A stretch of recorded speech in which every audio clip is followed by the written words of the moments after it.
कलयुग सब युगों में बहुत खराब युग माना जाता है, पूज्यपाद उड़िया बाबा जी के वचन। परंतु बड़े बड़े ऋषि मुनि देवता प्रार्थना करते हैं भगवान से कि मुझे कलयुग में जन्म हो, क्योंकि कलयुग में केवल भगवान नाम जप से कम समय में ही भगवत प्राप्ति हो जाती है। कम समय, अब जैसे करदम जी भगवान की आराधना करें तो 10,000 वर्ष दोनों हाथ उठाकर एक दाहिने पैर के अंगूठे के बल खड़े होकर 10,000 वर्ष, और कलयुग में तो आयु ही 100 है। कोई बिरला आगे बढ़ा संयम से तो 125 वर्ष की कलयुग में पूर्ण आयु मानी गई है। 125 तो कोई बिरले पहुंचता है, 60-70 में राधे श्याम हो जाते हैं। अगर इस छोटी सी आयु में यदि हम नाम जप, नाम कीर्तन, भगवत कथा श्रवण करें तो इसी से भगवत प्राप्ति हो जाएगी।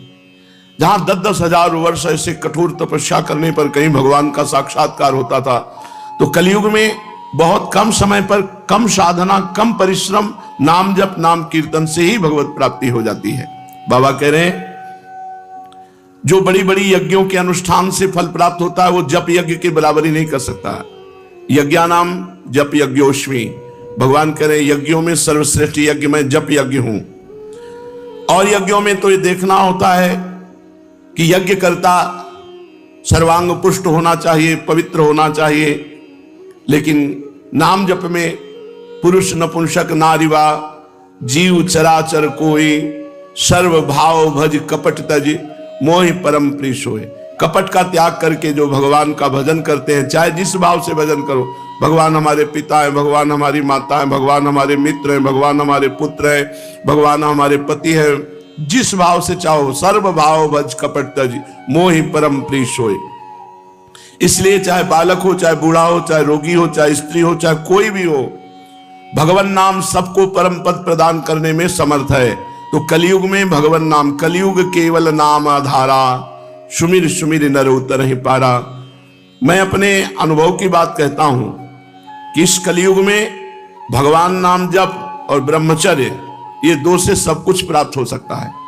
पूज्यपाद उड़िया बाबा जी कहते हैं मैं अपने अनुभव की बात कहता हूं, इस कलयुग में भगवान नाम जप और ब्रह्मचर्य, जितेंद्रियता, इससे सब कुछ प्राप्त हो जाएगा।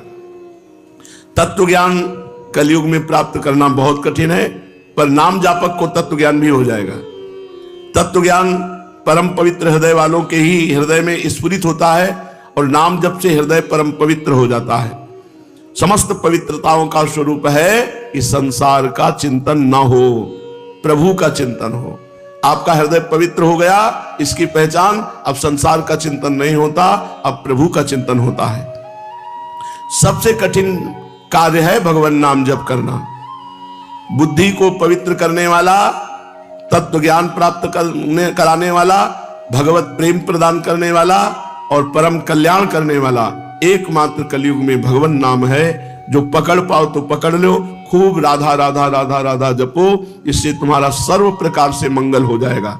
जिस दिन हमारी जिह्वा पे नाम आया, उसी दिन नामी भगवान हमारे साथ हो गए। विश्वास करो, यदि मुख में नाम चल रहा है तो भगवान तुम्हारे साथ है। मुख में हो राम नाम, राम तेरे हाथ में, वो बंदे तू अकेला नहीं, राम तेरे साथ में।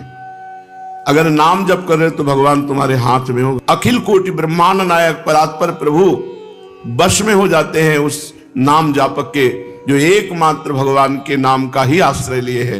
सुमिरि पवन सुत पावन नामू, अपने बस करि राखे रामू। राम कृष्ण हरि शिव नाम अनंत हैं, पर सब हमारे भगवान के नाम हैं और सब समान फल देने वाले हैं। जिनकी भगवान नाम में रुचि नहीं है, उनको जबरदस्ती नाम जपना चाहिए। पाप के कारण नाम में रुचि नहीं होती, इसलिए पहले रुचि में, आनंद में ये मन एकाग्रता से लगता है कि नहीं, इसमें नहीं फंसना चाहिए।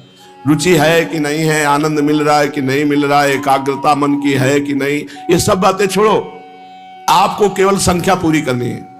नवीन साधक को एक संख्या गुरु से निश्चित करा लेनी चाहिए। 51 माला, 61 माला, 21 माला, 31 माला।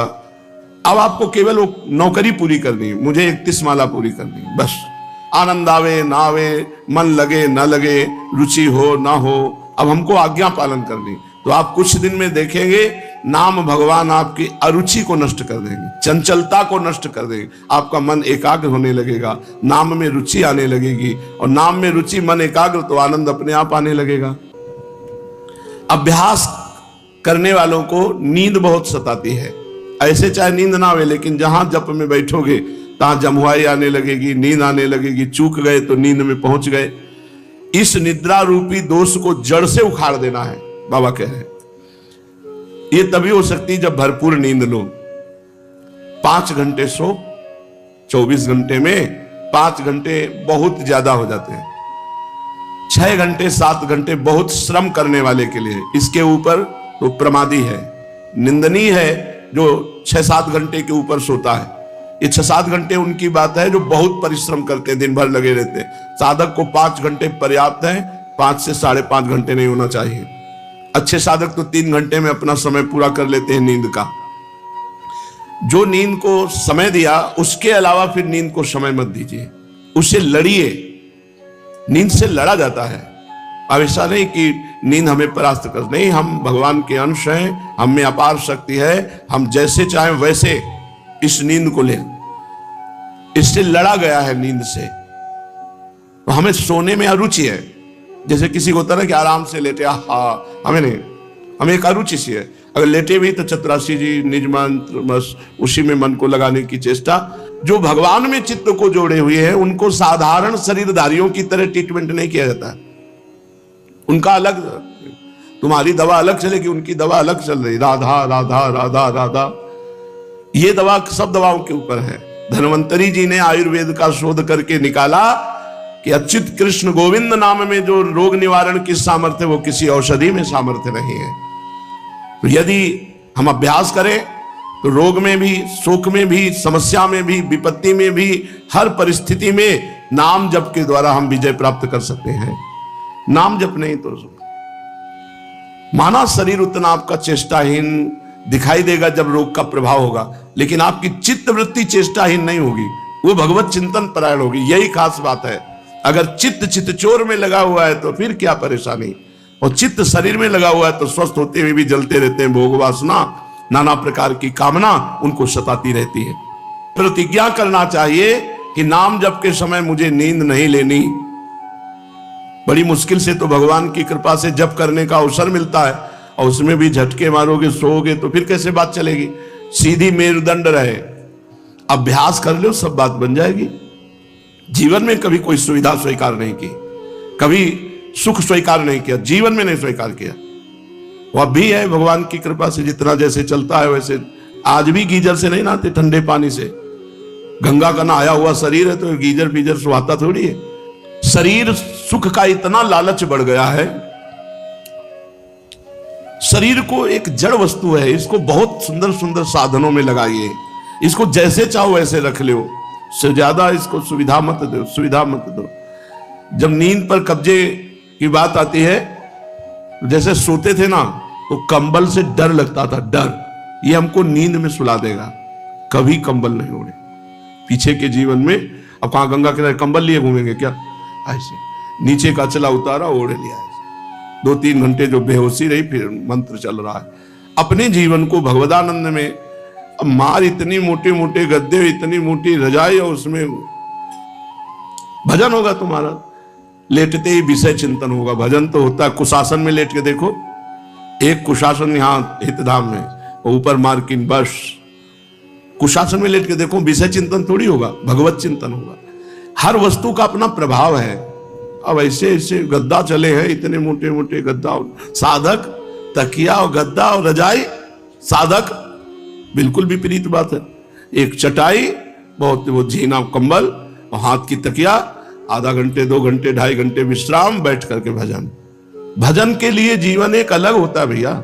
नाम कीर्तन का अलग सुख, नाम जप का अलग सुख, भगवत कथा का अलग सुख, भगवत लीला चिंतन का अलग सुख, भगवत सेवा का अलग सुख, भक्तों की संग का अलग, ये आनंद होता है, भोगानंद थोड़ी होता है। तो इसीलिए कह रहे हैं बाबा कि अभ्यास जब आपका भजन का चल रहा हो, उस समय नींद को जड़ से उखाड़ के फेंक दो कि नींद ना आने पाए। समय से सो लो, और जो समय भजन का उसमें नींद ना आने पावे।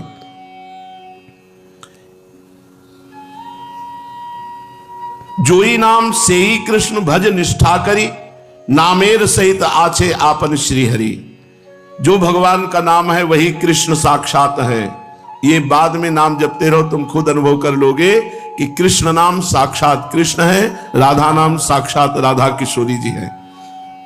भगवान के स्वरूप में नाम जापक का प्रेम हो जाता है, पर नाम में प्रेम होना कठिन होता है। नाम में प्रेम हो गया तो भगवान के स्वरूप में प्रेम हो जाएगा।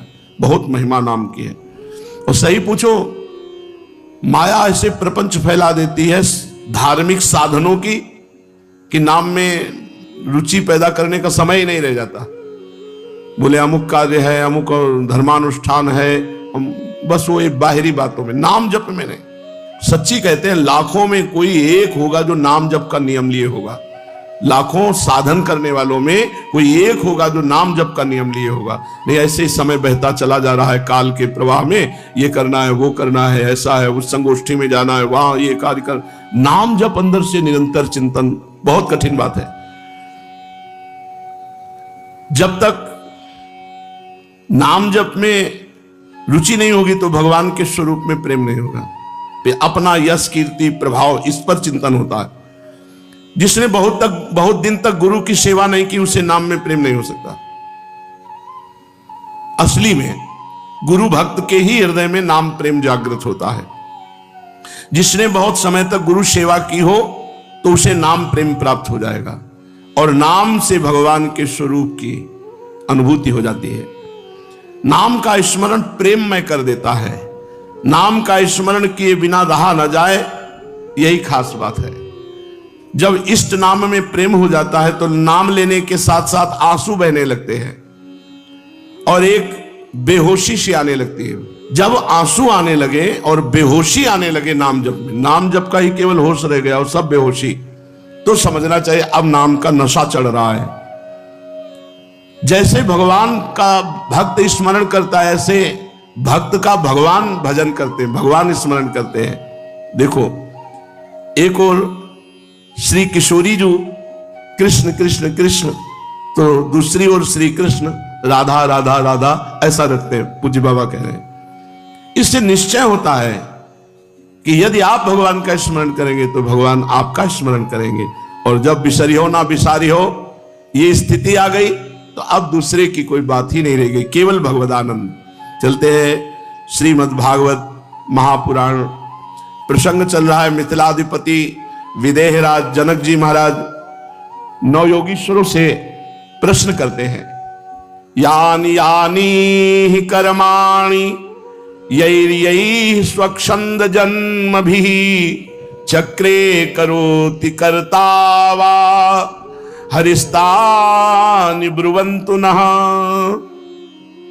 राजा निमि ने पूछा, महाराज नौ योगीश्वरों, भगवान स्वतंत्रता से अपने भक्तों की भक्ति के बस होकर,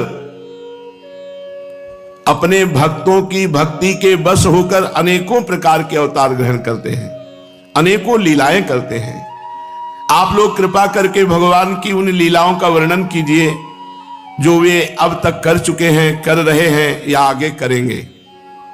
द्रुमिल जी महाराज 7वें योगीश्वर बोले, यो वानन्तस्य गुणानन्ता ननु क्रमिष्यन् सतु बाल बुद्धि रजांसि भूमेर्गणयेत् कथंचित् कालेन नैवाखिल शक्ति धाम्नः।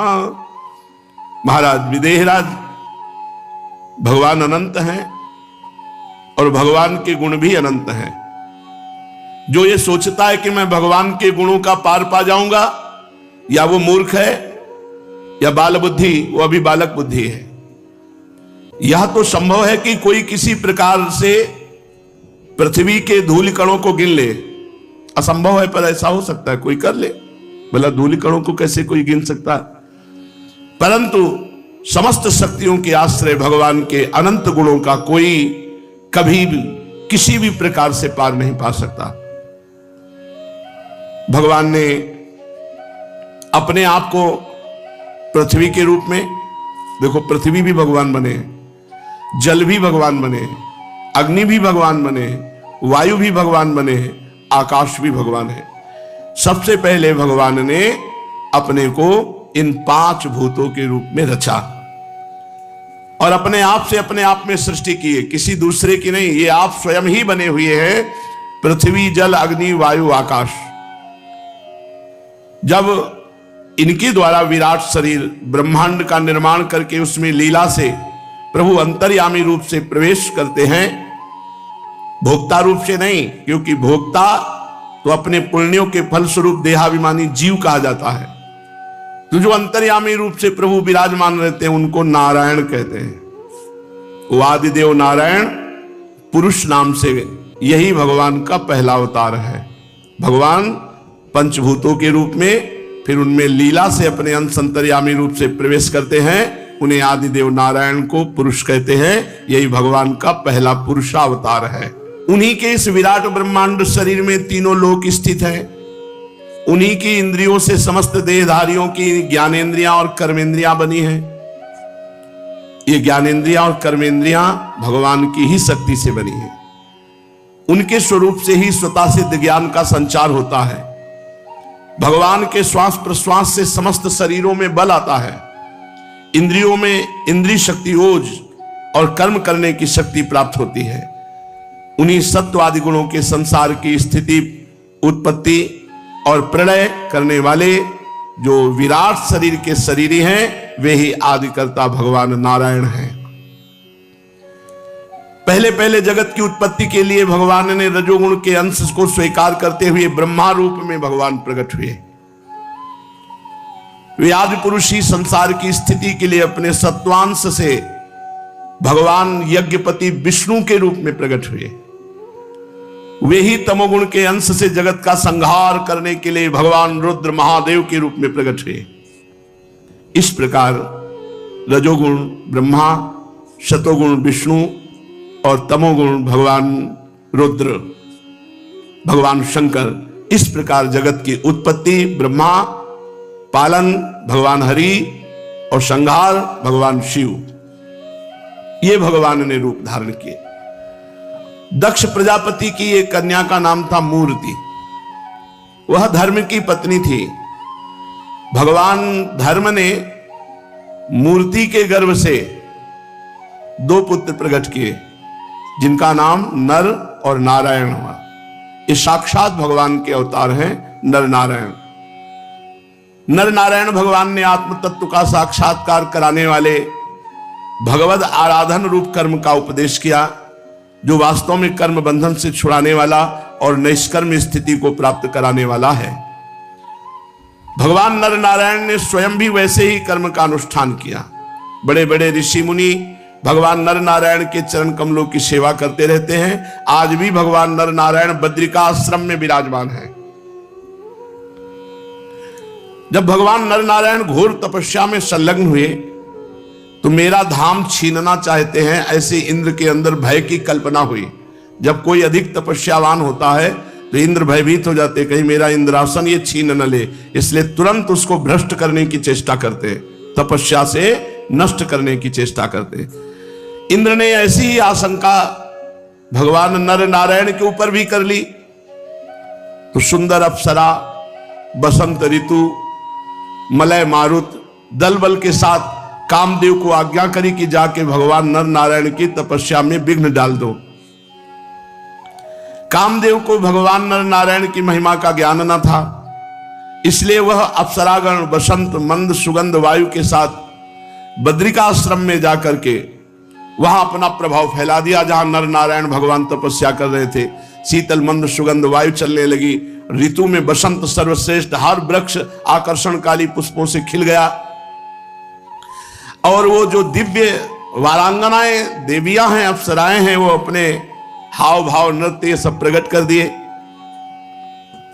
भगवान नर नारायण ने आंख खोला, देखा कि ये तो इंद्र का रचा हुआ कुचक्र है, ये तो सब कामदेव का खेल हो रहा है। यहां भगवान नारायण ने दृष्टि करी, कामदेव कांपने लगा। हंस दिए भगवान नर नारायण, हंसकर कहा, आओ तुम्हें भयभीत नहीं होना चाहिए, आओ बैठो हमारे पास।